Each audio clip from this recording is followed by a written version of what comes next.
ജീവിതത്തിൽ നമ്മൾ പലപ്പോഴും ചിന്തിക്കുന്ന ഒരു കാര്യമുണ്ട്. എന്റെ സാഹചര്യങ്ങൾ നന്നായിരുന്നെങ്കിൽ ഞാൻ വിജയിച്ചേനെ. എനിക്ക് ഇതിലും കൂടുതൽ സൗകര്യമുണ്ടായിരുന്നെങ്കിൽ ഞാൻ മുന്നിലെത്തുമായിരുന്നു.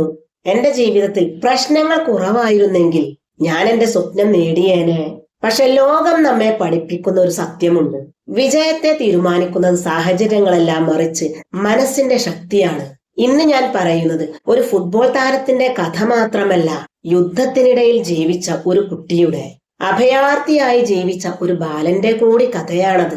എല്ലാ പ്രതിസന്ധികളെയും തട്ടി തകർത്ത് ലോകത്തിലെ ഏറ്റവും വലിയ വേദിയിൽ തലയുയർത്തിപ്പിടിച്ചു നിന്ന ഒരു മനുഷ്യന്റെ വിജയത്തിന്റെ കഥയാണത്. ആ വിജയത്തിന്റെ പേരാണ് ലൂക്ക മോഡ്രിച്ച്. 1985 ക്രൊയേഷ്യയിൽ ജനിച്ച ലൂക്ക മോഡ്രിച്ചിന്റെ ബാല്യം സാധാരണമായിരുന്നില്ല. നിരവധി പരീക്ഷണങ്ങളുടേതായിരുന്നു അത്. അവൻ 6 വയസ്സുള്ളപ്പോൾ രാജ്യത്ത് യുദ്ധം പൊട്ടിപ്പുറപ്പെട്ടു. വെടിയൊച്ചകളും ഭയവും അനിശ്ചിതത്വവും നിറഞ്ഞ ദിനങ്ങളായിരുന്നു അത്.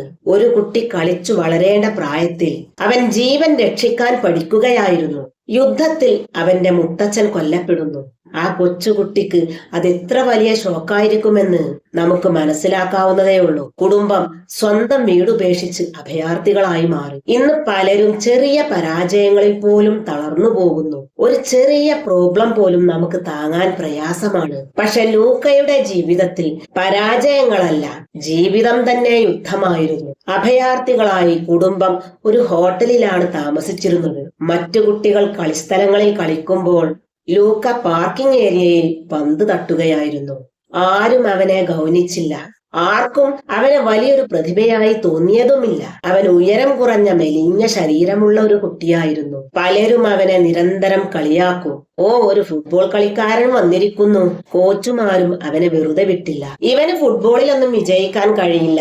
ഇവന്റെ ശരീരത്തിന്റെ കോലം കണ്ടില്ലേ, ഇവന് തീരെ ശക്തിയില്ല, വളരെ മെലിഞ്ഞതാണ്, ഇവൻ ചെറുതാണ് എന്നിങ്ങനെ പറഞ്ഞ് കോച്ചുമാരും അവനെ ഒഴിവാക്കി. ഇന്ന് നമ്മളിൽ പലരും മറ്റുള്ളവരുടെ അഭിപ്രായങ്ങൾ കേട്ട് നമ്മുടെ സ്വപ്നങ്ങൾ ഉപേക്ഷിക്കുന്നു. പക്ഷെ ലൂക്ക ഒരു കാര്യം മനസ്സിലാക്കി. മറ്റുള്ളവർ നിന്റെ കഴിവിനെ വിശ്വസിക്കാത്തത് നിനക്ക് പ്രശ്നമല്ല, നീ നിന്നെ വിശ്വസിക്കുന്നത് നിർത്തരുത് എന്ന